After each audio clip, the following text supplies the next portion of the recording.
Hello everyone, আসসালামু আলাইকুম। কেমন আছো তোমরা সবাই? আশা করছি তোমরা সবাই অনেক অনেক ভালো আছো। আমার কথা শোনা যাচ্ছে কিনা এবং স্ক্রিনে সবকিছু ঠিকঠাক দেখা যাচ্ছে কিনা একটু কমেন্টে জানাও। আমি ক্লাসটি শুরু করব খুব দ্রুতই।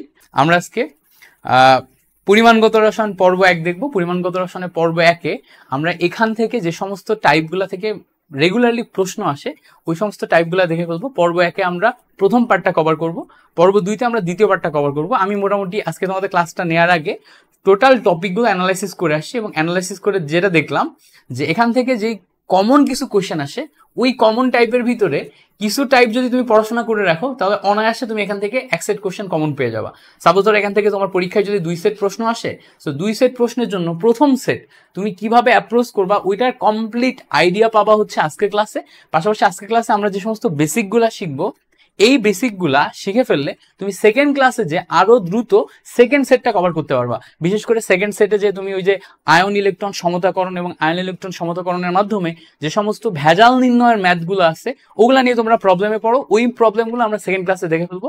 আজকের ক্লাসে আমরা বেসিক মোল নিয়ে যাবতীয় ক্যালকুলেশন শিখবো এবং পাশাপাশি পিপিএম, পিপিবি, পিপিটি, শতকরা হিসাব, ঘনমাত্রা হিসাব, মোলালিটি, নর্মালিটি হিসাব, ইচ অ্যান্ড এভরিথিং যেগুলো আসে এগুলো দেখবো। দ্রবণের প্রকৃতি নির্ণয়, তারপরে আরো বেশ অনেকগুলা টপিক যেগুলো আমাদের কাছে মোটামুটি মানে মনে হয় যে এগুলো প্রয়োজনীয়, ওগুলো আমরা আজকে ক্লাসে দেখে ফেলবো। সো ভাইয়াদের এই সেট আপটাতে, ববের সেট আপটাতে আমি আজকে ফার্স্ট টাইম, সো যার কারণে একটু আনইজি লাগতেছে। সো আশা করছি যে 10-15 মিনিট ক্লাস নিতে নিতে অ্যাডজাস্ট হয়ে যাবে, দেন তোমাদের সাথে একদম ফ্রিকোয়েন্টলি আমি ক্লাস নিতে পারবো ইনশাল্লাহ। সো তোমরা হচ্ছে কে কেমন আছো, কে কোথা থেকে জয়েন করছো একটু জানাও। আমরা হচ্ছে ঠিক 5 বা 6-এ যে ক্লাস নেওয়া শুরু করব, 5 বা 6, এখন অলরেডি 5 বাজে, আমরা 6-7-এর দিকে ক্লাস নেওয়া শুরু করব। আর একটু তোমার ফ্রেন্ডদেরকে মেনশন করে জানিয়ে দাও যে ক্লাসটা শুরু হয়ে গেছে, আমরা সবাই মিলে একসাথে ক্লাসটা করি। আর যারা যারা পরবর্তীতে রেকর্ডেড এই ক্লাসটি দেখবা তোমাদের জন্য ছোট ছোট কয়েকটা অ্যানাউন্সমেন্ট দিই, ঠিক আছে? সেটা হচ্ছে যে আজকের ক্লাসটা আমরা সাজিয়েছি কিভাবে। আজকে ক্লাসের পুরা ক্লাসটি জুড়ে আমরা বেসিক পড়াশোনা করব। বেসিক পড়াশোনা শেষ হয়ে গেলে আমরা তোমাদের হচ্ছে কালকে সকালে এই চ্যাপ্টারের উপরে এমসিকিউ সলভ ক্লাসের একটা রেকর্ডেড ভিডিও লিংক আমি এই গ্রুপে দিয়ে দিব, যেখানে হাজারিয়ন আক্তারের বইয়ের শেষে যে সমস্ত এমসিকিউ গুলো আছে ওই এমসিকিউ এর টোটাল সলভ তুমি এই চ্যাপ্টার থেকে পেয়ে যাবা। আর কালকে সন্ধ্যা বা রাতের দিকে আমি এই চ্যাপ্টার থেকে সিকিউ, বা পরশু দিন, মানে কালকে তো ধরো দুপুরে আবার এই ক্লাসের সেকেন্ড পার্ট হবে, সো পরশু দিন আমি তোমাদেরকে সিকিউ সলভের ক্লাসগুলো দিয়ে দিব। অর্থাৎ 3 স্টেপে বা 4 স্টেপে আমরা ক্লাসটা নিব। 2টা পর্বে আমরা বেসিক শিখবো যেটা আমরা লাইভে, একটা পর্বে আমরা টোটাল এমসিকিউ শিখবো এবং আরেকটা পর্বে আমরা কি করব, সিকিউ গুলো অ্যাপ্রোচ করে সিকিউ সলভ কিভাবে করতে হয় সেটা দেখবো। সো তোমার যদি পরিমাণগত রসায়নে কোনো প্রবলেম থাকে, ইনশাল্লাহ মিল্টন ভাইয়ের সাথে এই ক্লাস কয়েকটা করলে, এই 4টা ক্লাস করলেই তোমার একদম ঠিকঠাক ভাবে কমপ্লিট হয়ে যাবে। এর ভিতরে 2টা যাবে লাইভ ক্লাস আর 2টা যাবে হচ্ছে রেকর্ডেড ক্লাস। সো রেকর্ডেড ক্লাসের লিঙ্ক তোমরা গ্রুপেই পেয়ে যাবে ইনশাল্লাহ, ঠিক আছে? সো আমরা হচ্ছে ক্লাস শুরু করব। সো ইনশাল্লাহ ক্লাসটা অনেক চমৎকার যাবে। তোমরা হচ্ছে কমেন্টে জানিও, আমি আবার একটু কমেন্ট কম পড়তে পারি, বুঝছো? আর টোটালি মোবাইল দেখে কমেন্ট পড়ার সাথে অতটা অ্যাডজাস্টেড না। সো তোমাদের যদি কমেন্টে আমি খুব কম এঙ্গেজ করি তোমরা আশা করি মাইন্ড করবা না। টোটালি আমরা পড়াশোনায় ফোকাস করব। তবে হ্যাঁ, যেই মোমেন্টে আমার মনে হবে যে তোমরা এই জিনিসটা বুঝছো কিনা তোমাদেরকে জিজ্ঞেস করা উচিত, ওই মোমেন্টে আমি তোমাদের কমেন্টগুলো দেখবো। সো তোমরা পড়াশোনার পাশাপাশি তোমরা বুঝছি কি বুঝি নাই, ক্লিয়ার কি ক্লিয়ার না, ক্রিস্টাল ক্লিয়ার, এই ধরনের কমেন্টগুলো করতে থাকবা, কেমন?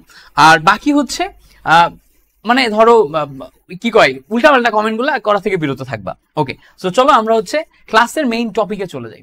এই ক্লাসটা তোমরা খুব সুন্দর মতো বুঝে বুঝে করবা, আমার সাথে সাথেই নোট নিবা। যে সমস্ত জিনিসপত্রগুলো তুমি আমার সাথে সাথে শিখে ফেলবা এগুলোর সাথে সাথেই নোট নিবা এবং কয়েকবার প্র্যাকটিস করবা।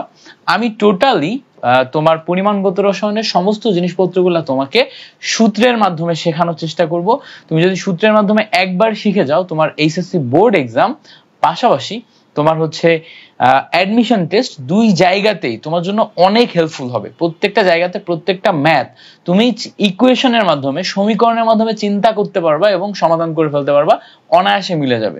তোমাকে বোর্ডের যে সমস্ত টিচার বা কলেজে যে সমস্ত টিচার এইভাবে সমাধান করতে ডিসকারেজ করছে, ঐকিক নিয়মে করতে বলছে, আমি পার্সোনালি বলবো এগুলোতে যাওয়ার দরকার নেই। কারণ হচ্ছে ঐকিক নিয়ম সবসময় তোমার জন্য ঝামেলার এবং তুমি চিন্তা করতে পারবে না, তোমার কাছে চ্যাপ্টারটা কঠিন লাগবে। রাদার তুমি যদি এই প্র্যাকটিসটা করো তাহলে তোমার জন্য ইজি। কেন বলছি যে টিচারদের কথা শোনার দরকার নেই? দেখবা যে সমস্ত টিচাররা ডিসকারেজ করে তারা একটু পুরাতন টাইপের টিচার, তারা ঐকিক নিয়মে চিন্তা করতে পছন্দ করেন, সূত্রের মাধ্যমে চিন্তা করতে তারা পছন্দ করেন না, তারা বুঝতে পারেন না বা অনেক ক্ষেত্রে বোঝেনও না। সো এই জন্য তারা ডিসকারেজ করতে পারেন। সো তুমি কি করবা, তুমি সবসময় সূত্রের মাধ্যমে করবা। সো মোলের হিসাব এইটা দিয়ে আমরা হচ্ছে শুরু করবো। এটা ধরো আমাদের টাইপ 1। মোল ব্যাপারটা কি, আমরা রসায়নের যাবতীয় ক্যালকুলেশনের একক হিসেবে মোলকে ধরি। তুমি ধরো আয়তন নিয়ে ক্যালকুলেশন করবা, তুমি ধরো হচ্ছে সংখ্যা নিয়ে চিন্তা করবা, তুমি ধরো অন্য যে কোনো জিনিস ঘনমাত্রা নিয়ে চিন্তা করবা বা যা কিছু নিয়ে চিন্তা করবা, যেটা নিয়ে চিন্তা করো ওইটা চিন্তার জন্য সবচেয়ে বড় একক হচ্ছে মোল। মোল দিয়ে তুমি রসায়নের সমস্ত জিনিসপত্রগুলো ক্যালকুলেশন করতে পারবা। মোল হচ্ছে রসায়নের গণনার একক, ঠিক আছে? সো মোলকে আমরা এন দিয়ে প্রকাশ করি। মোলের এই এন ইকুয়ালস টু আমাদের বেশ কয়েকটা ফর্মুলা আছে। ফর্মুলাটা হচ্ছে W/m, তারপর হচ্ছে V/22.4 লিটার, তারপর হচ্ছে V/24.8 লিটার, তারপরে n ইকুয়ালস টু PV/RT, এরপরে আছে হচ্ছে n ইকুয়ালস টু NA, আরেকটা সমীকরণ আছে n ইকুয়ালস টু VS। এই যে যা কিছু আমি তোমাকে এক লাইনে লিখে দিলাম না, এই সমস্ত জিনিসপত্র তোমাকে এক লাইনেই লেখা শিখতে হবে, ঠিক আছে? এক লাইনে লেখা শিখতে হবে। এখানের এন দ্বারা কি বোঝায়? এন দ্বারা এখানে বোঝায় হচ্ছে মোল। এই যে W/m রেশিও, এটা দ্বারাও মোল বোঝায়, বাট যখন তোমাকে ভর দেয়া থাকবে তখন ভরের ক্যালকুলেশন, ভর রিলেটেড ক্যালকুলেশন, ভর বের করার জন্য তুমি W/m ক্যালকুলেশনে যাবা, যেখানে m হচ্ছে আমাদের আণবিক ভর আর W হচ্ছে আমাদের যে ভর দেয়া থাকবে, যে ভর দেয়া থাকবে, যে ভর কি থাকবে, দেয়া থাকবে। এটা আমাদের মনে রাখতে হবে, এটা হচ্ছে আমাদের যে ভর দেয়া থাকবে, এটা কি W/m। এবার এই যে VL, ভিটা হচ্ছে লিটারে, ডিভাইডেড বাই 22.4 লিটার, এটা হচ্ছে STP তে। STP মানে কি? Standard temperature and pressure. Standard temperature and pressure কারা? 0 degree centigrade temperature, 1 atmospheric pressure, এগুলোকে স্ট্যান্ডার্ড টেম্পারেচার এন্ড প্রেসার বলা হয়। So 0 degree centigrade temperature, 1 atmospheric প্রেসারে আমরা মোল পাবো হচ্ছে V/22.4 লিটার, অর্থাৎ 22.4 লিটারে 1 মোল হয় গ্যাসের ক্ষেত্রে। আর যে কোনো একটা আয়তন যদি দেয়া থাকে সেটা হচ্ছে VL, সেটাকে আমরা 22.4 লিটার দিয়ে ভাগ করলে 1 মোল পেয়ে যাই। এরপরে আসো আমরা V/24.8 লিটার যেটা আছে এটা হচ্ছে SATP তে। SATP মানে কি? Standard ambient temperature and pressure, অর্থাৎ পরিবেশের তাপমাত্রা। সো পরিবেশের তাপমাত্রা হচ্ছে 25 ডিগ্রি সেন্টিগ্রেড টেম্পারেচার, এটা হচ্ছে পরিবেশের তাপমাত্রা, এবং 1 অ্যাটমসফিয়ারিক প্রেসার এইটাকে ধরা হয়। So 25 degree centigrade temperature, 1 atmospheric pressure, এটাকে আমরা standard ambient temperature and pressure ধরতে পারি, ঠিক আছে? সো এইটার মাধ্যমে আমরা কিন্তু তোমার হচ্ছে কি বের করতে পারি? মোল হিসাব করতে পারি আয়তনের মাধ্যমে। সো PV/RT এইটা আবার কি? এইটা হচ্ছে যে কোনো টেম্পারেচার এন্ড প্রেসার। দেখো যে কোনো প্রেসার দেয়া থাকবে, যে কোনো ভলিউম দেয়া থাকবে, যে কোনো টেম্পারেচার যদি দেয়া থাকে তখন আমরা এটার মাধ্যমে মোল হিসাব করতে পারি। মোস্ট ইম্পর্টেন্টলি N/NA, এইটা হচ্ছে সংখ্যার হিসাব। এটা কিসের হিসাব? এটা হচ্ছে সংখ্যার হিসাব। কিসের সংখ্যা? আমরা অনুসংখ্যা হিসাব করতে পারবো N/NA দিয়ে, আমরা পরমাণু সংখ্যা হিসাব করতে পারবো N/NA দিয়ে, আমরা আয়ন সংখ্যা হিসাব করতে পারবো N/NA দিয়ে।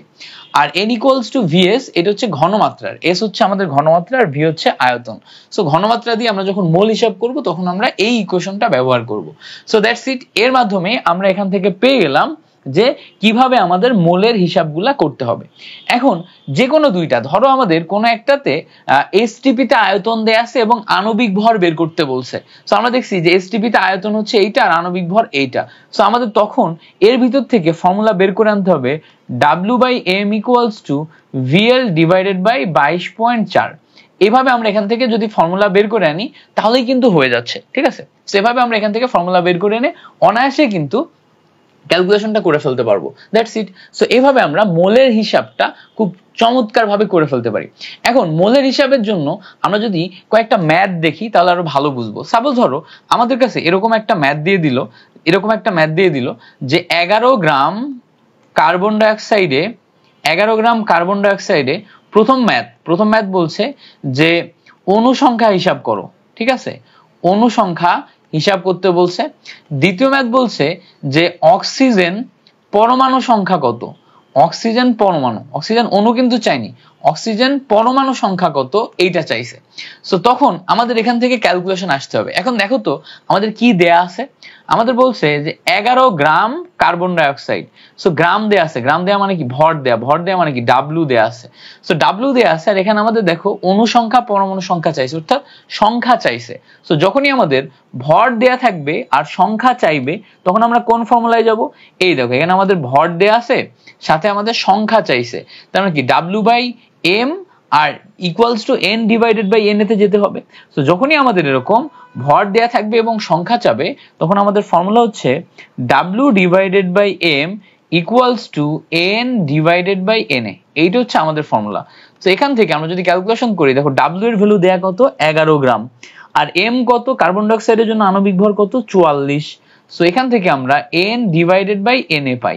সো এখান থেকে আমরা ক্যালকুলেশন করলে n equals to 1 divided 4 11 44, so 1 divided by 4 into N A পাই, অর্থাৎ অ্যাভোগাড্রো সংখ্যার 4 ভাগের 1 ভাগ, এইটা হচ্ছে আমাদের অণু সংখ্যা, অণু সংখ্যা। এখন একটা জিনিস চিন্তা করো তো, আমাদের একটা কার্বন ডাই অক্সাইড অণুর ভিতরে অক্সিজেন অণুর সংখ্যা কয়টা, অক্সিজেন অণু আবার 2টা। সো যদি আমাদের এই কার্বন ডাই অক্সাইড অণুর ভিতরে অক্সিজেন অণু সংখ্যা জিজ্ঞেস করে তখন আমাদের 2টা অক্সিজেন অণু যেহেতু আছে টোটাল অণুর সাথে তখন আমাদের 2 দিয়ে গুণ করতে হবে। বাট যদি আমাদের এখানে অক্সিজেন পরমাণু সংখ্যা চিন্তা করে, পরমাণু মানে কি একটা একটা আলাদা আলাদা। সো দেখো এখানে আমাদের অক্সিজেন পরমাণু, আচ্ছা অক্সিজেন অণু সংখ্যা জিজ্ঞেস করলে কিন্তু অক্সিজেন অণু একটাই আছে, সরি অক্সিজেন অণু একটাই আছে, অক্সিজেন পরমাণু সংখ্যা জিজ্ঞেস করলে অক্সিজেন পরমাণু 2টা আছে। সো তখন আমাদের অক্সিজেন পরমাণু সংখ্যা বের করার জন্য 2 দিয়ে গুণ করতে হবে। সো এটা একটা ওয়ে, যখন আমাদের অণু পরমাণু জিজ্ঞেস করবে তখন আমরা ওই সংখ্যা দিয়ে গুণ করব, ঠিক আছে। সো এটা একটা ওয়ে, ওকে। এন্ড দেন আমরা যদি অন্য যে কোনো আরেকটা ম্যাথে যাই, আমরা যদি মোলের হিসাব করার জন্য আরেকটা ম্যাথে যাই, সাপোজ যে কোনো একটা ম্যাথ আমাদের ধরো বলে দিল যে এসএটিপিতে হাইড্রোজেন গ্যাসের আয়তন হচ্ছে, সাপোজ ধরে দিলাম হচ্ছে কত দিব আমরা 11.2 লিটার। এসএটিপিতে হাইড্রোজেন গ্যাসের আয়তন হচ্ছে 11.2 লিটার। এবার বলছে যে এখানে হাইড্রোজেন পরমাণু সংখ্যা কত, ঠিক আছে, হাইড্রোজেন পরমাণু সংখ্যা কত। সো যখনই আমাদের এরকম হাইড্রোজেন পরমাণু সংখ্যা বের করতে বলবে বা বললো যে হাইড্রোজেনের ভর কত, ঠিক আছে, হাইড্রোজেন গ্যাসের ভর কত। সো যখনই আমাদের এরকম কিছু বের করতে বলবে তখন আমরা কি করব, যখনই আমাদের ভর বললে আমরা ফর্মুলা কিসে যাব, ডাব্লিউ বাই এম এ যাব। আর সাথে আমাদের দেখো এসএটিপিতে আয়তন দেয়া মানে কি ভিএল ডিভাইডেড বাই 24.8 আসবে। সো এখান থেকে আমাদের ভর বের করতে গেলে W equals to M into VL divided by 24.8 এইটাতে যাইতে হবে। সো দেখো তাহলে কি আসবে, ডাব্লিউ ইকুয়ালস টু এম এর ভ্যালু হাইড্রোজেনের জন্য দেখো 2 আর ভিএল এর ভ্যালু কত দেয়া 11.2 ডিভাইডেড বাই 24.8, ঠিক আছে। সো এটা ক্যালকুলেশন করলে কিন্তু আমরা এখান থেকে ভর পেয়ে যাচ্ছি, এটা ক্যালকুলেশন করলে আমরা এখান থেকে কি পাচ্ছি, ভর পাচ্ছি। এখন আমাদের যদি পরমাণু সংখ্যা জিজ্ঞেস করে তাহলে পরমাণু সংখ্যা কিভাবে পাবো, এই জায়গাতে আমাদের একটা স্পেশাল ট্রিক মনে রাখতে হবে। ট্রিকটা হচ্ছে আমরা সব সময় অণু হিসাব করলে অণু থেকে অণুই পাবো, আমরা সব সময় পরমাণু হিসাব করলে পরমাণু থেকে আমরা পরমাণুই পাবো, ঠিক আছে, পরমাণু থেকে আমরা কি পাবো, পরমাণুই পাবো। আর আমরা যদি আয়ন হিসাব করি আমরা আয়ন থেকে সব সময় আয়নই পাবো। সো আমরা অণু থেকে অণু, পরমাণু থেকে পরমাণু, আয়ন থেকে সব সময় আয়ন পাবো। সো আমাদের যদি কোথাও হাইড্রোজেন অণু দেয়া থাকে তার মানে অণু থেকে আমরা হিসাব করে শেষ পর্যন্ত অণুই পাবো, আমাদের পরমাণুতে কনভার্ট করতে হবে। সো একটা হাইড্রোজেন অণুতে পরমাণু সংখ্যা কত, 2টা, ঠিক আছে, একটা হাইড্রোজেন অণুতে টোটাল পরমাণু সংখ্যা কত, 2টা। সো আমরা যখন অণু হিসাব করব তখন n divided by na equals to আমাদের জন্য vl ডিভাইডেড বাই কি আসবে 24.8।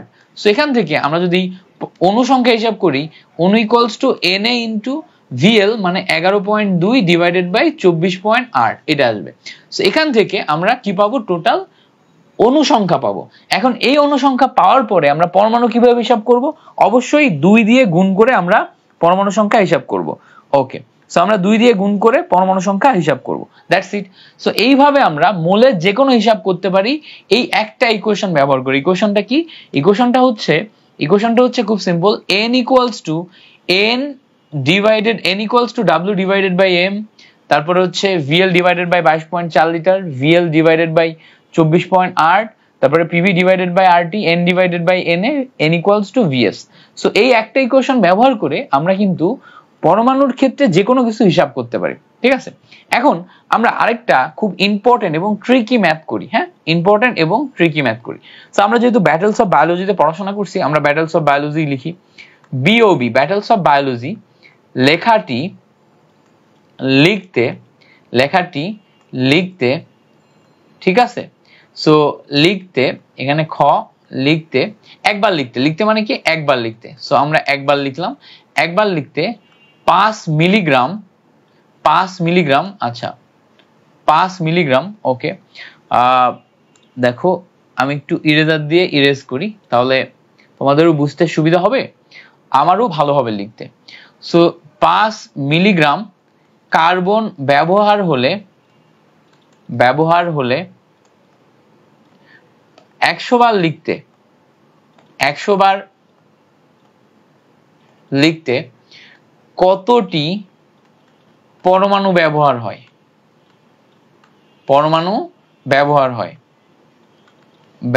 হয়। সো আমি দ্রুত লিখলাম, হাতের লেখা ভালো হয়নি, হাতের লেখাকে একটু মার্জিত দৃষ্টিতে দেখো, জাস্ট ব্যাপারটা বুঝবা। সো দেখো একবার লিখতে আমাদের ব্যবহার হচ্ছে কত, 5 মিলিগ্রাম। সো আমরা লিখতেছি কতবার, 500 বার না 100 বার। সো একবার লিখতে যদি 5 মিলিগ্রাম ব্যবহার হয়, মিলিগ্রামকে গ্রামে নিলে 5 × 10⁻³ গ্রাম। সো এটা আসলে কি বলতো, এটা আসলে ওয়েট। সো একবারের জন্য যদি এত ব্যবহার হয়, তাহলে 100 বারের জন্য 100 দিয়ে গুণ করলে আমরা এখান থেকে ওয়েটটা পেয়ে যাব। সো 100 দিয়ে গুণ করলে ভালো করে খেয়াল করলে দেখবা আমরা কত পাচ্ছি, এখান থেকে 2টা শূন্য, আর এখান থেকে তোমার এই 10⁻³ মানে কি 1 ডিভাইডেড বাই 1000, 2টা শূন্য কেটে যায়, আলটিমেটলি 5 ডিভাইডেড বাই 10 থাকে। সো এখান থেকে আমরা পাই হচ্ছে 0.5 গ্রাম। সো 0.5 গ্রাম কার্বন আমাদের 100 বার লিখতে ব্যবহার হয়। তাহলে এখন আমাদের পরমাণু চাইছে, এইটা আমরা ওয়েট পাইছি, ওয়েট মানে কি W divided by M।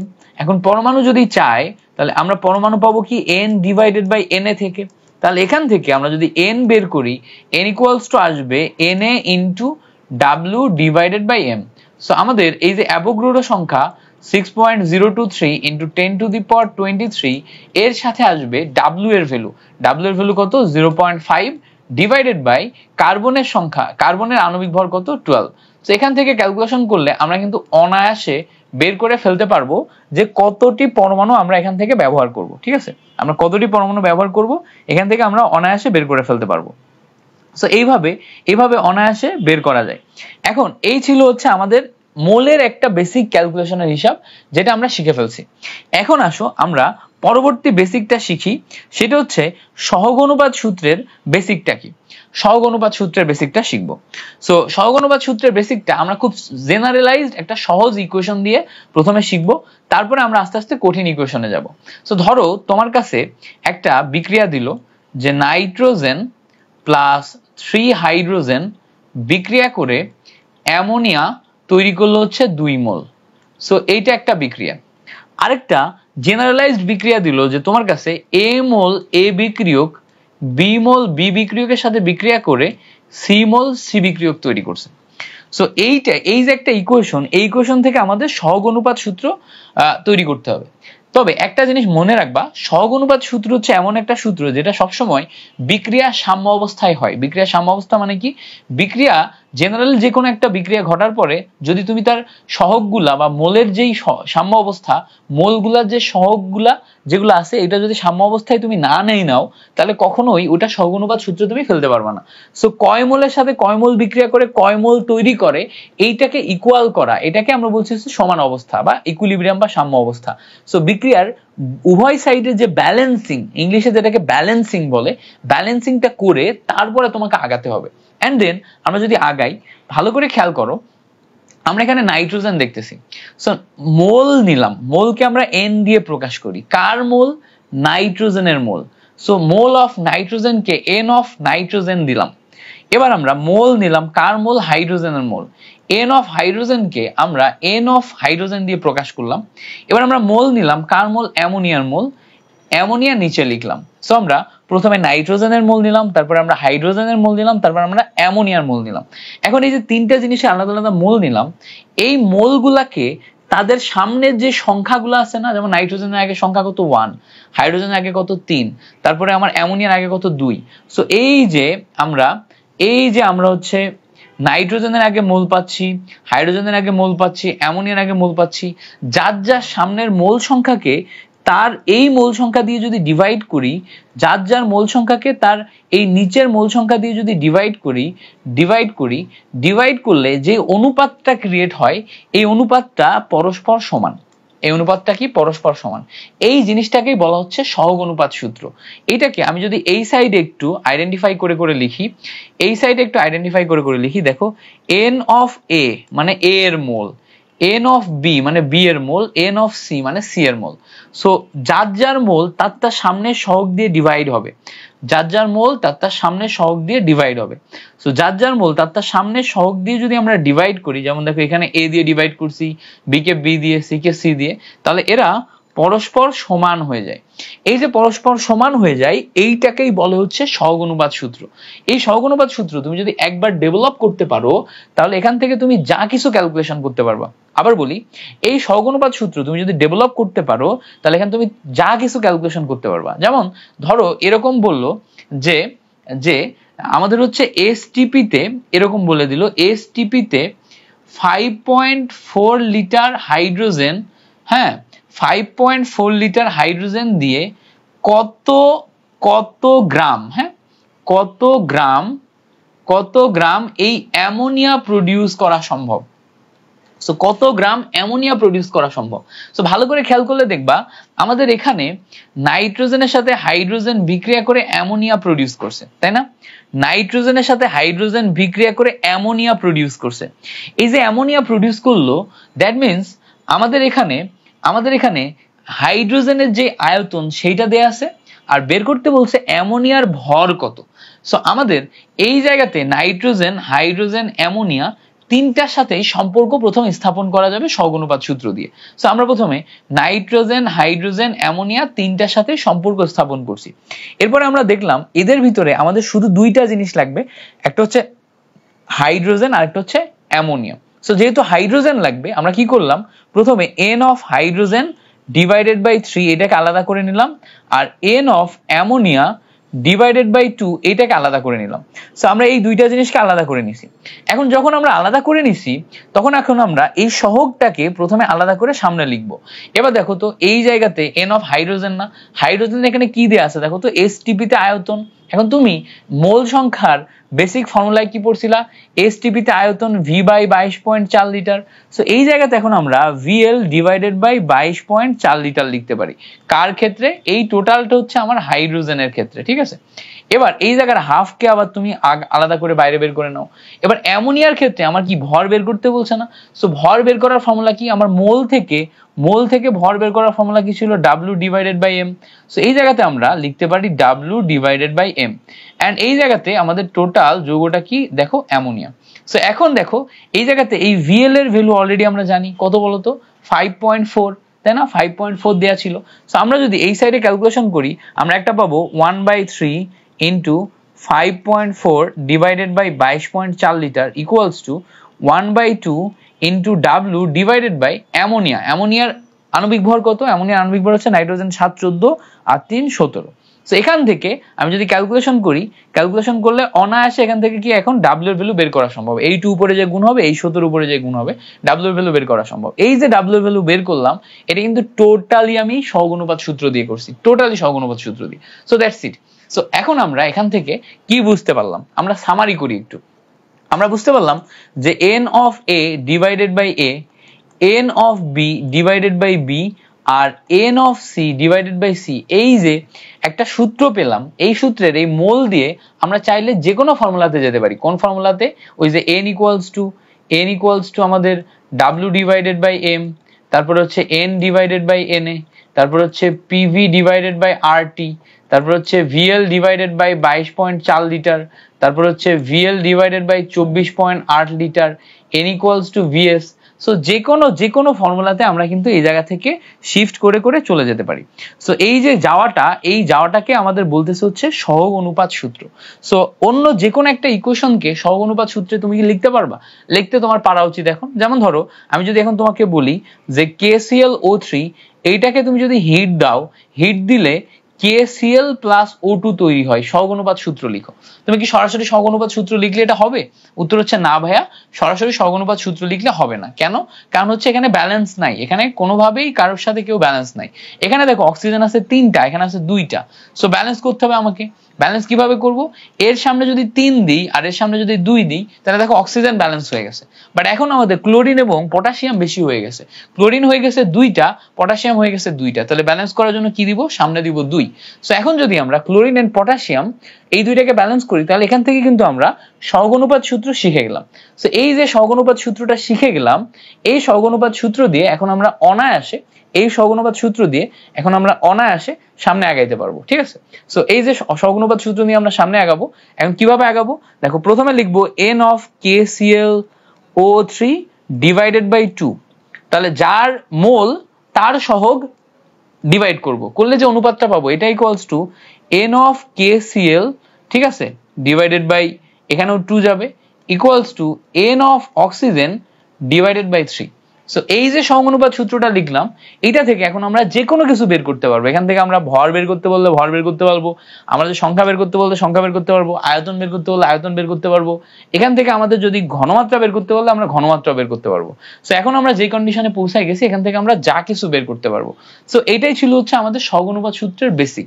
So আমরা যদি সহগ অনুপাত সূত্র শিখে যাই, এখন আমরা এই বেসিক ব্যবহার করে যে কোনো জিনিস, যে কোনো ম্যাথ, যে কোনো জিনিস ক্যালকুলেশন করে ফেলতে পারবো। ঠিক আছে? ওকে, সহগ অনুপাত সূত্র ব্যবহার করে আরো একটা জিনিস বের করা যায়, সেটা হচ্ছে লিমিটিং বিক্রিয়ক। কিভাবে লিমিটিং বিক্রিয়ক আমরা একটু জাস্ট দেখি। হ্যাঁ, সহগ অনুপাত সূত্র ব্যবহার করে লিমিটিং বিক্রিয়ক করা, এটা একটু আমরা দেখি। এটা এমসিকিউ এর জন্য। হ্যাঁ, আমরা একটু জাস্ট সাইড নোট নিই যে এমসিকিউ এর জন্য এটা একটা শর্ট ট্রিক। ধরো আমাদের কাছে বিক্রিয়াটাই দেয়া আছে যে নাইট্রোজেন প্লাস 3 হাইড্রোজেন বিক্রিয়া করে আমাদের তৈরি করছে হচ্ছে 2 মোল অ্যামোনিয়া। সেখানে নাইট্রোজেনের ভ্যালু দেয়া আছে হচ্ছে 7 গ্রাম আর হাইড্রোজেনের ভ্যালু দেয়া আছে হচ্ছে 5 গ্রাম। সো কে লিমিটিং বিক্রিয়ক, এটা আমাদের বের করতে হবে।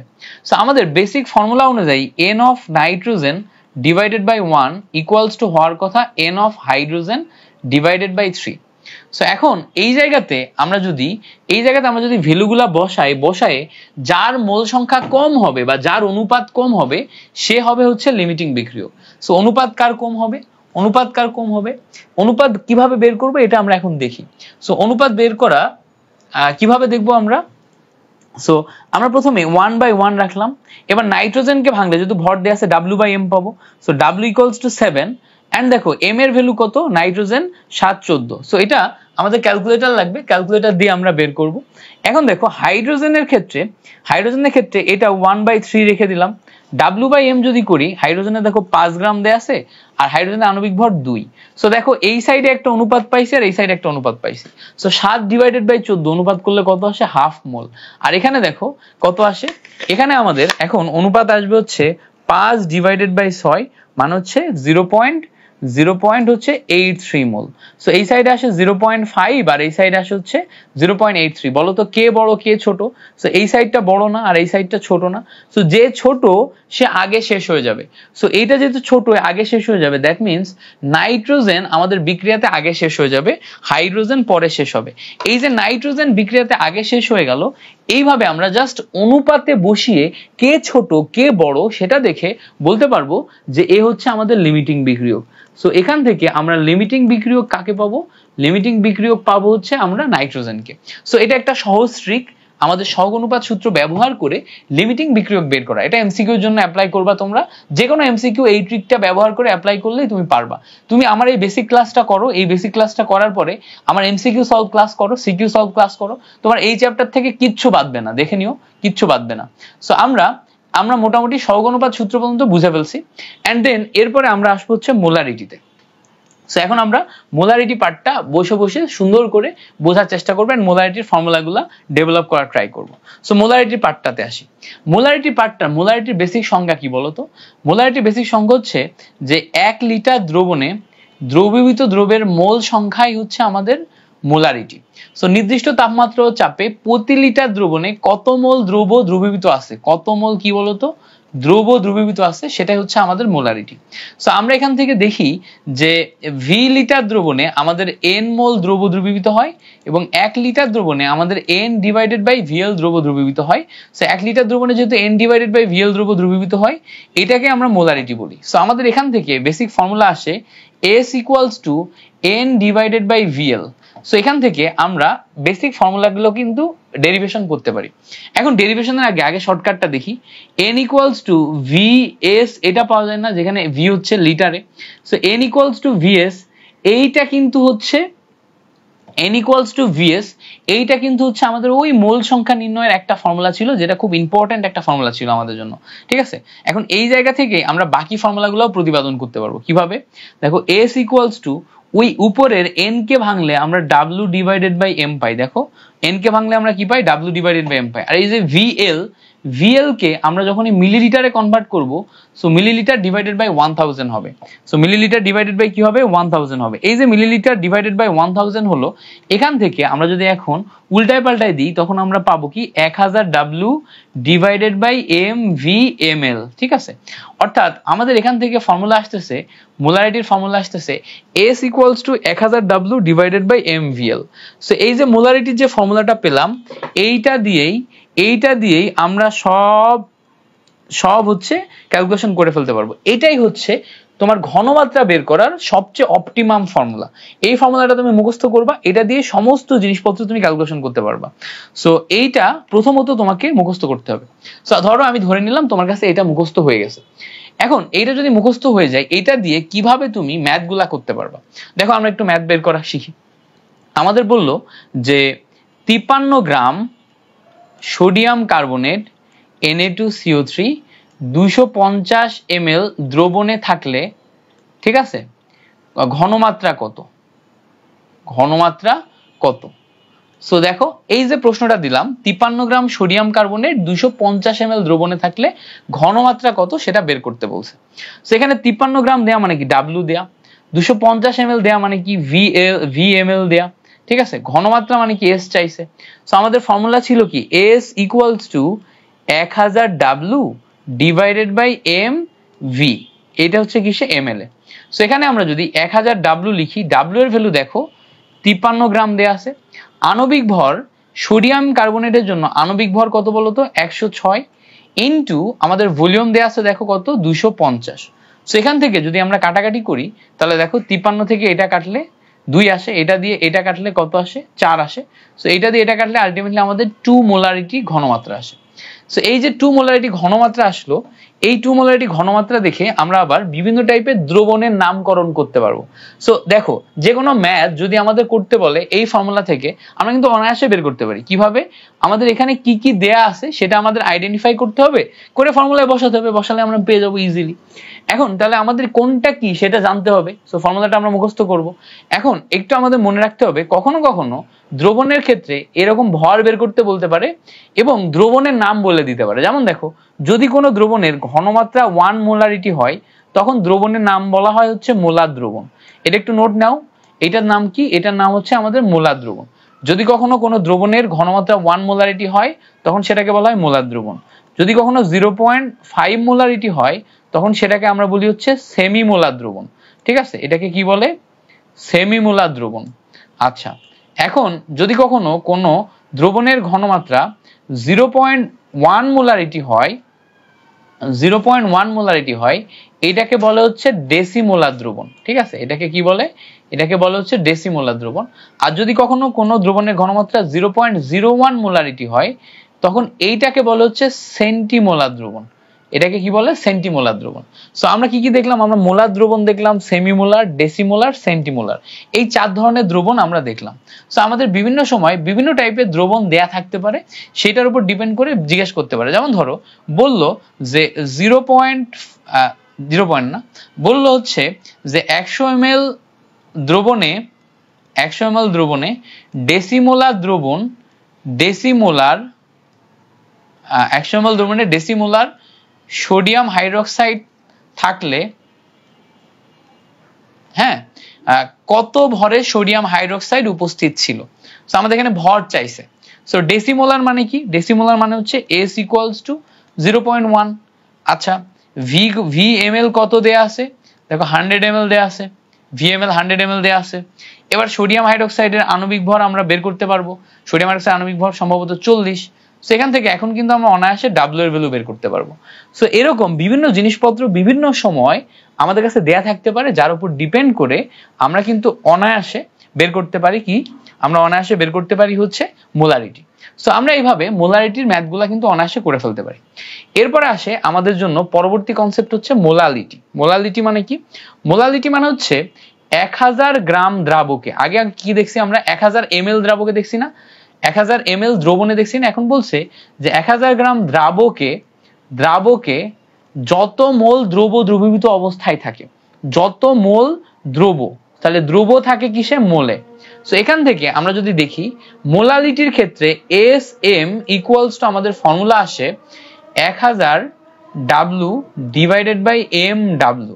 ঠিক আছে, এই ডাব্লুটা হচ্ছে আমাদের দ্রবের ভর আর এই ডাব্লুটা হচ্ছে আমাদের দ্রাবকের ভর।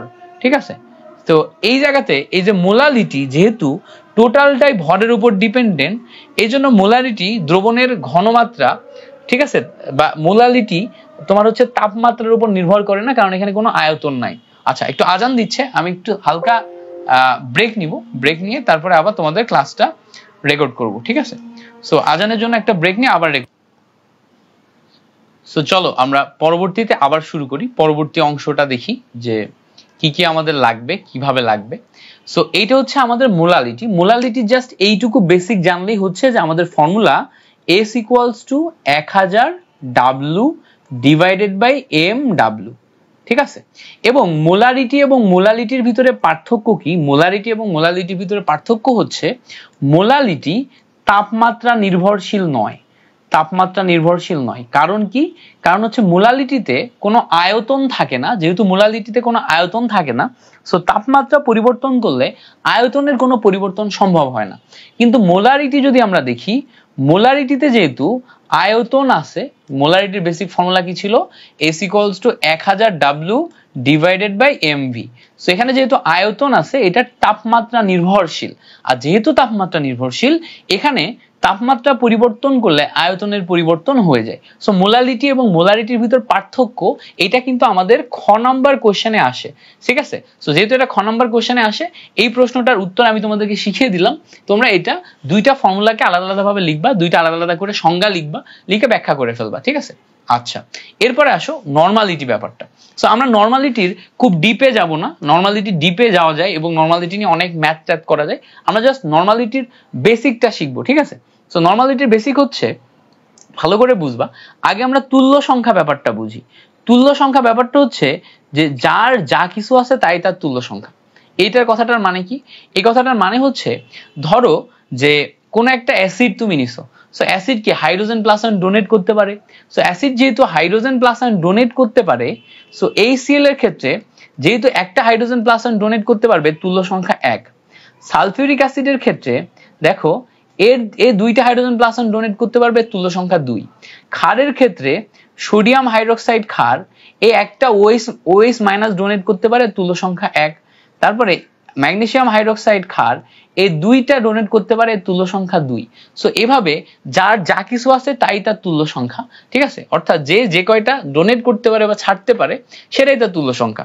যেমন দেখো কোন একটা ধাতু তুমি নিলা, সেই ধাতুর ক্ষেত্রে ধরো তার জারণ সংখ্যাই হচ্ছে তার তুল্য সংখ্যা। এবার কোন একটা অধাতুর ক্ষেত্রে তুল্য সংখ্যা নির্ণয় একটু ব্যতিক্রম। অধাতুর ক্ষেত্রে তুল্য সংখ্যা, তো তুল্য সংখ্যা অফ অধাতু এটা কি আসে? অধাতুর ক্ষেত্রে তুল্য সংখ্যা হচ্ছে যোজনী ইনটু তোমার হচ্ছে পরমাণু সংখ্যা, যোজনী ইনটু পরমাণু সংখ্যা। যেমন দেখো হাইড্রোজেনের যোজনী কত? 1, পরমাণু সংখ্যা 2। সো হাইড্রোজেনের ক্ষেত্রে তুল্য সংখ্যা কত আসবে? 2। যেমন দেখো তুল্য সংখ্যা যদি আমি বের করতে যাই অক্সিজেনের ক্ষেত্রে, সো অক্সিজেনের ক্ষেত্রে তুল্য সংখ্যা কত আসবে? যোজনী 2 এবং পরমাণু সংখ্যা 2, অর্থাৎ অক্সিজেনের তুল্য সংখ্যা কত? 4। ঠিক আছে, এই যে তুল্য সংখ্যা বের করলাম, তুল্য সংখ্যা বের করলেই আমরা এখান থেকে আরেকটা কনসেপ্ট শিখবো এমসিকিউ এর জন্য, বাট আমরা এইটা ব্যবহার করে ম্যাথ করব না, আমরা জাস্ট এমসিকিউ এর জন্য শিখবো। তুল্য সংখ্যার পরে আরেকটা কনসেপ্ট হচ্ছে আমাদের তুল্য ভর। ঠিক আছে, তুল্য ভর ব্যাপারটা কি, আণবিক ভরকে তুমি যদি তুল্য সংখ্যা দিয়ে ভাগ করো তাহলে তুল্য ভর পাবা। আবার বলি, আণবিক ভরকে তুমি যদি তুল্য সংখ্যা দিয়ে ভাগ করো তাহলে তুমি তুল্য ভর পাবা। সো ধরো আমরা যদি সোডিয়াম কার্বনেট দেখি, সোডিয়াম কার্বনেটের তুল্য ভর কত, আমি যদি সোডিয়াম কার্বনেট দেখি, সোডিয়াম কার্বনেটের তুল্য ভর কত। সো সোডিয়াম কার্বনেটের তুল্য ভরের ক্ষেত্রে দেখো আণবিক ভর 106, তুল্য সংখ্যা 2। সো এখান থেকে আমরা তুল্য ভর পাচ্ছি কত, 53। ঠিক আছে, সো এখান থেকে আমরা তুল্য ভর পাচ্ছি কত, 53। যেমন দেখো সালফিউরিক অ্যাসিড H2SO4, এইটার ক্ষেত্রে তুল্য ভর কত, দেখো আমাদের আণবিক ভর 98, তুল্য সংখ্যা 2, সো আমাদের তুল্য ভর কত, 49। সো এইভাবে কিন্তু আমরা অনায়াসে তুল্য ভর ব্যাপারটা বের করতে পারি। ঠিক আছে, এখন দেখো তুল্য সংখ্যা তুল্য ভর দুইটা কনসেপ্ট ক্লিয়ার। এখন আমরা একটা নতুন জিনিস শিখবো, সেটা হচ্ছে যে মোলারিটির সাথে তুল্য সংখ্যা গুণ করলে আমরা নরমালিটি পাই। আবার বলি, মোলারিটির সাথে তুল্য সংখ্যা গুণ করলে আমরা নরমালিটি পাই। সো কোথাও যদি আমাদেরকে নরমালিটি বের করতে বলে আমরা সিম্পলি মোলারিটি বের করব। কোথাও যদি আমাদের নরমালিটি বের করতে বলে আমরা মোলারিটি বের করব। মোলারিটি বের করার পর আমরা তুল্য সংখ্যা দিয়ে গুণ করব, তুল্য সংখ্যা দিয়ে গুণ করলে আমরা নরমালিটি পেয়ে যাব। আবার বলি, মোলারিটি বের করব, তুল্য সংখ্যা দিয়ে গুণ করব, আমরা নরমালিটি পেয়ে যাব। That's it. সাপোজ ধরো আমাদের বললো যে এরকম যে 4 গ্রাম সোডিয়াম হাইড্রোক্সাইড যদি 100 ml দ্রবণে দ্রবীভূত থাকে, ঠিক আছে, তাহলে হচ্ছে আমাদের নরমালিটি কত। সো নরমালিটি যদি আমাদের বের করতে বলে তখন আমরা কিভাবে বের করব, প্রথমে আমরা মোলারিটি বের করব। S = 1000 W divided by mv। So এখানে আমরা 1000 নিলাম, W এর ভ্যালু কত দেয়া আছে আমাদের, দেখো 4 গ্রাম দেয়া আছে, আর নিচে সোডিয়াম হাইড্রোক্সাইড মানে 40, এন্ড দেখো V দেয়া আছে কত আমাদের, 100। সেখান থেকে কাটাকাটি করলে 2টা শূন্য কাটে, একটা শূন্যর সাথে একটা শূন্য কাটে, 4 এর সাথে 4 কাটে, এখান থেকে আমরা 1 মোলারিটি পাই কি, মোলারিটি। এখন দেখো নরমালিটি কিভাবে বের করব, নরমালিটি = মোলারিটি ইনটু তুল্য সংখ্যা। তো তুল্য সংখ্যা কত আসবে, সোডিয়াম হাইড্রোক্সাইডের জন্য আমাদের তুল্য সংখ্যা কত, 1। সো সোডিয়াম হাইড্রোক্সাইডের জন্য যদি তুল্য সংখ্যা 1, এখান থেকে আমরা 1 নরমাল পাবো হচ্ছে নরমালিটি।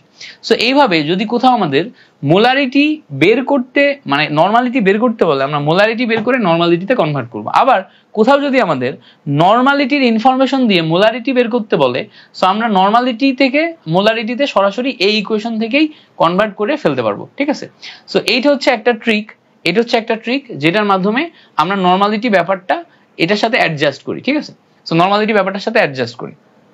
ওকে, আমরা কিন্তু অনেক বেসিক আলোচনা করতেছি না, কারণ কি আমাদের কম্প্যাক্ট ক্লাস। বেসিক আলোচনা করলে কিভাবে আসলো, প্রতিপাদন কিভাবে হলো, এটা সেটা দেখাইলে তুমি আসল জিনিসটা বুঝতে পারবা না।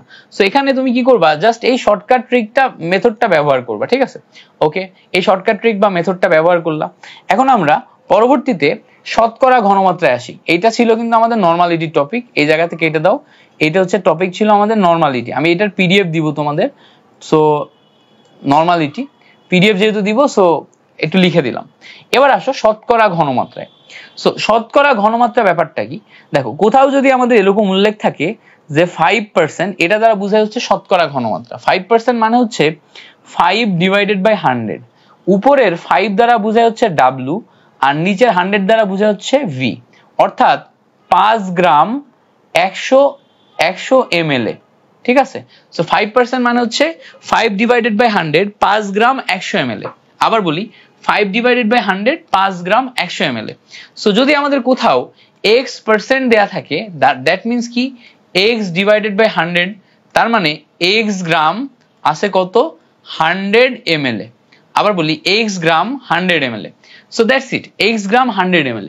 সো যদি কোথাও আমাদের এরকম শতকরা পার্সেন্টেজ দেয়া থাকে এবং ঘনমাত্রা বের করতে বলে, তখন আমাদের ফর্মুলা খুব সিম্পল ফর্মুলা, সেটা কি S = 10x divided by m। এটা মুখস্থ করতে হবে, এইটা মুখস্থ করলেই তুমি পারবা। সো তোমাকে যদি বলে 5% সোডিয়াম হাইড্রোক্সাইড, এটার ঘনমাত্রা কত, তাহলে কিভাবে বের করবা, S = 10x divided by m। ঠিক আছে, so 10x divided by m মানে কি 10 ইনটু x। x এর ভ্যালু কত, x এর ভ্যালু সরাসরি এই 5। ঠিক আছে, so 5 divided by m, m মানে কত, 40। সেখান থেকে একটা করে কাটো, কাটলে কত আসবে, 5 ডিভাইডেড বাই 4, এটা আসবে হচ্ছে আমাদের ঘনমাত্রা।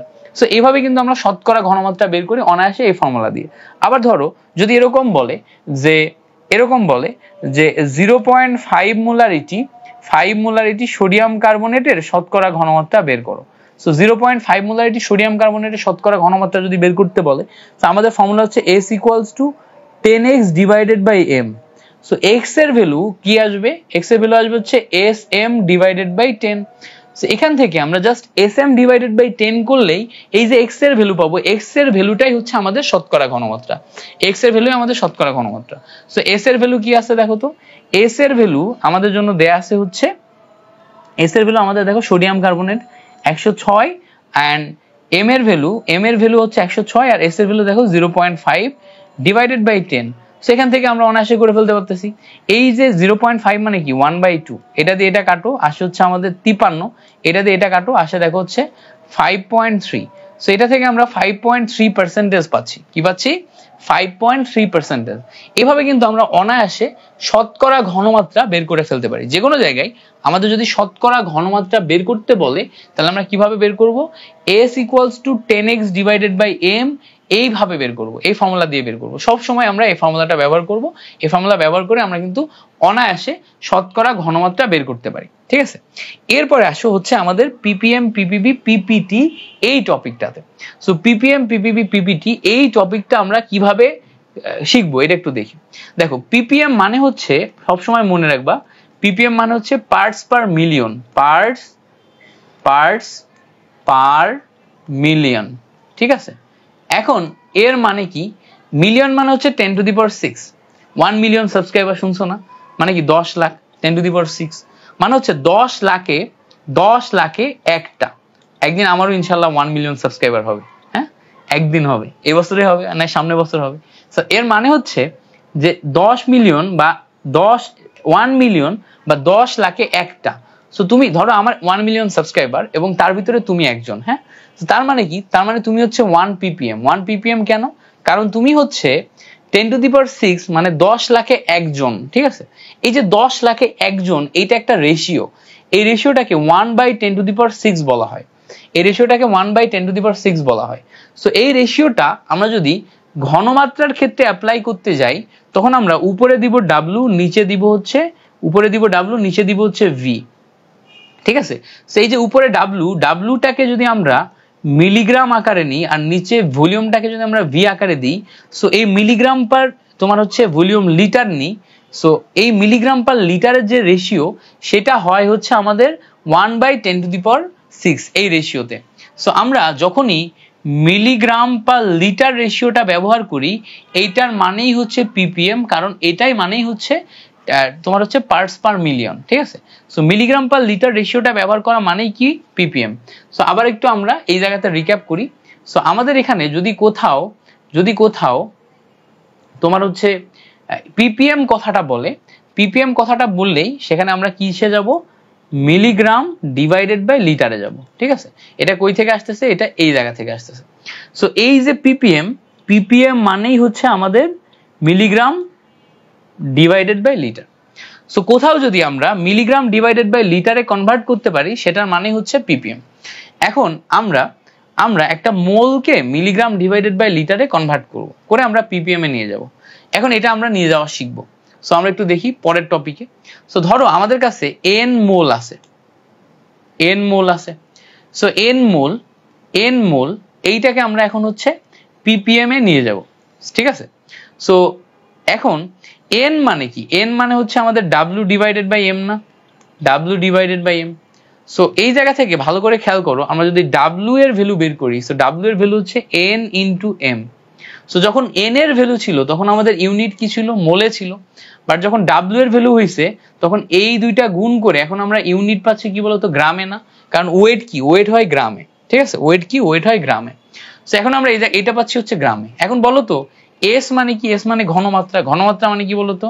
মোল পার লিটার না, মোল পার লিটার।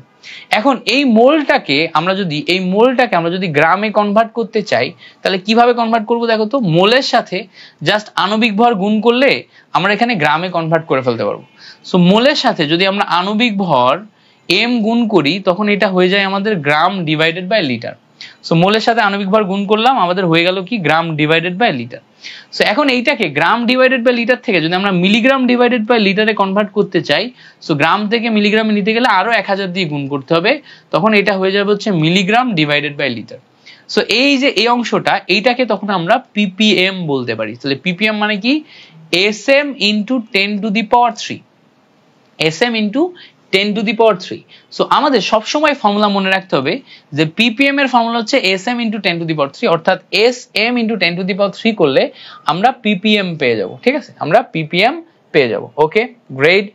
অ্যান্ড দেন আমরা একটু আসি ppm, এরপরে আসে হচ্ছে ppb, এরপরে আসে হচ্ছে ppt। সো ppm এর থেকে ppb আরো 1000 গুণ বড়, ppm এর থেকে ppb 1000 গুণ বড়, ppb এর থেকে ppt আরো 1000 গুণ বড়। সো আমরা যদি ppm এর ফর্মুলা পাই sm into 10 to the power 3, তাহলে ppb এর ফর্মুলা কি পাবো, ppb এর ফর্মুলা পাবো হচ্ছে sm into 10 to the power 6, এবং ppt এর ফর্মুলা পাবো sm into 10 to the power 9। So এই যে ppm, ppb, ppt এই তিনটার ফর্মুলা আমরা sm into 10 to the power 3, sm into 10 to the power 6, sm into 10 to the power 9 এই তিন ভাবে মনে রাখবো। ঠিক আছে, এখন আমাদের কখনো কখনো এই ঘনমাত্রা এবং আণবিক ভর না দিয়ে কখনো কখনো ভলিউম এবং তোমার হচ্ছে আণবিক ভর দিয়ে দেয়া থাকে, যে কোনো ভর এবং ভলিউম দিয়ে দেয়া থাকে, তখন আমরা কিভাবে বের করব? ধরো আমাদের কোথাও W এবং V দেয়া আছে, তখন আমরা কিভাবে বের করব? তো তখন আমাদের বের করার উপায় কি? তখন আমাদের বের করার উপায় দেখো, ppm, ppb, ppt এর ফর্মুলা আমাদের মনে থাকে না, বইয়েও গুছায় দেয়া নাই, এজন্য আমি এত বেসিক বুঝাচ্ছি। সো এটা অনায়াসেই বের করা যায় তুমি যদি ফর্মুলা মনে রাখতে পারো, এজন্য ফর্মুলাগুলো মনে রাখার ট্রিক শেখাচ্ছি তোমাকে। সো আমরা তোমার হচ্ছে ঘনমাত্রা এবং আণবিক ভর দেয়া থাকলে কিভাবে বের করতে হবে, এই তিনটা ফর্মুলা দিয়ে বের করতে হবে। সো এই তিনটা ফর্মুলা হচ্ছে ঘনমাত্রা এবং আণবিক ভর দিয়ে বের করার জন্য। বাট যদি আমাদের যে কোনো ভর এবং আয়তন দিয়ে বের করতে হয়, তাহলে কিভাবে বের করব? সো আমরা একটু ppm এর ভ্যালুতে যাই। ppm ইকুয়ালস টু ছিল হচ্ছে sm into 10 to the power 3। So s এর ভ্যালু মানে কি, s মানে দেখো আবার 1000 w divided by mv into আবার 10 টু দি পাওয়ার 3।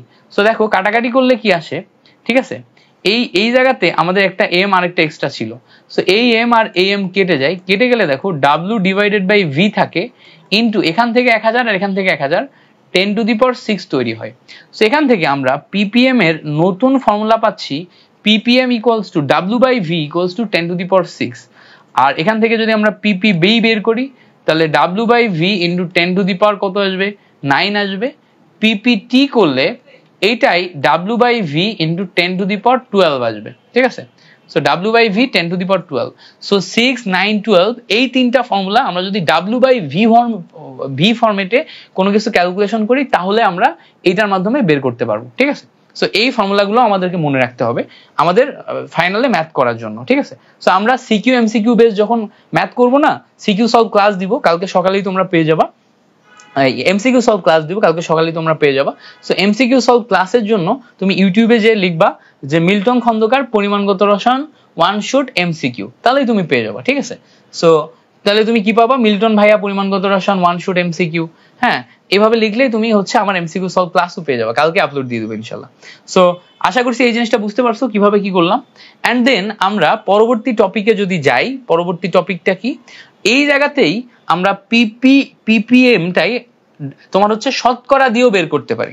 শতকরা দিয়ে কিভাবে বের করব, দেখো আমাদের ppm এর বেসিক ফর্মুলা কি ছিল, ফর্মুলা ছিল sm into 10 to the power 3। এখন শতকরা বের করার সময় s এর ফর্মুলা কি ছিল বলতো, 10x divided by m। So 10x divided by m সাথে আরেকটা m, আর এখানে আছে কি 10 টু দি পাওয়ার 3। তো দেখো এখান থেকে m কেটে গেলে আমাদের ভ্যালু আসে x ইন্টু 10 টু দি পাওয়ার 4। অর্থাৎ আমাদের শতকরা যে পার্সেন্টেজ দেয়া আছে তার সাথে জাস্ট 10 টু দি পাওয়ার 4 দিয়ে গুণ করলে আমরা ppm পেয়ে যাই। ঠিক আছে, তার সাথে 10 টু দি পাওয়ার 4 দিয়ে গুণ করলে আমরা ppm পেয়ে যাই। সো এই ফর্মুলাটাও মনে রাখবা। সাপোজ ধরো আমাদের যদি বলে যে 5% সোডিয়াম হাইড্রোক্সাইড ইকুয়ালস টু কত ppm, কত ppm, এটা কিভাবে বের করব? সো আমরা লিখবো ppm equals two x into 10 to the power 4। So x এর ভ্যালু কত, 5 ইন্টু 10 টু দি পাওয়ার 4 করলে যেটা আসবে ওটাই। সো 5 এর পরে 4টা শূন্য, এত ppm। আবার যদি আমাদের এরকম বলে যে 0.5 মোলারিটি, হ্যাঁ, সোডিয়াম হাইড্রোক্সাইড এটা ইকুয়ালস টু কত ppm, তখন ppm কি করব, ppm equals two sm into 10⁻³ পাবো। সো s এর ভ্যালু কত, s এর ভ্যালু হচ্ছে 0.5, m এর ভ্যালু কত 40 ইন্টু 10⁻³, এটা ক্যালকুলেশন করলে আমরা এখান থেকে ppm টা পেয়ে যাবো অনায়াসে, ঠিক আছে। সো দ্যাটস ইট, এই ছিল হচ্ছে আমাদের ppm ppp ppt related problems. So আমরা দ্রবণের প্রকৃতি এবং অন্যান্য জিনিসপত্রগুলো আগামীকাল লাইভ ক্লাসে দেখবো ইনশাল্লাহ। আর তোমরা যারা এই ভিডিওটা হচ্ছে আমাদের ইউটিউব থেকে দেখলা, ক্লাসটা ইউটিউব থেকে করলা, তোমরা এর সেকেন্ড পার্টে ইনশাল্লাহ বাকি অংশগুলা পেয়ে যাবা। সো বাকি অংশে আমরা কি কি করাবো আমরা যদি একটু লিখে দিই, বাকি অংশে আমরা হচ্ছে বাকি অংশে কি কি করব, বাকি অংশে আমরা হচ্ছে দ্রবণের প্রকৃতি নির্ণয় দেখব, দ্রবণের প্রকৃতি নির্ণয় দেখব। সো দ্রবণের প্রকৃতি নির্ণয়ের পাশাপাশি আমরা দেখব হচ্ছে তোমার টাইট্রেশন, ঠিক আছে, টাইট্রেশন দেখব। এছাড়া আমরা ভেজাল নির্ণয়ের ম্যাথ দেখব, ভেজাল নির্ণয়ের ম্যাথ। আরেকটা দেখব হচ্ছে যে তোমার হচ্ছে সমতাকরণ, ইলেকট্রন আয়ন ইলেকট্রন পদ্ধতিতে তোমার হচ্ছে কোন একটা বিক্রিয়া সমতাকরণ, মানে জারণ বিজারণের যে সমতাকরণ পার্টটা আছে ওই পার্টটা দেখবো, ঠিক আছে। আরো এক্সট্রা জিনিসপত্র যেগুলো আছে ওগুলো হচ্ছে আমি নেক্সট ক্লাসে প্রিপারেশন নিয়ে তোমাদেরকে দেখিয়ে দিব ইনশাল্লাহ। সো তোমরা যারা যারা এতক্ষণ পর্যন্ত এই ক্লাসটি মনোযোগ দিয়ে করলা, তোমাদেরকে thank you so much for watching this class. তোমাদের সাথে দেখা হচ্ছে পরবর্তী ক্লাসে, ততক্ষণ পর্যন্ত ভালো থাকো, সুস্থ থাকো, আল্লাহ হাফেজ, আসসালামু আলাইকুম।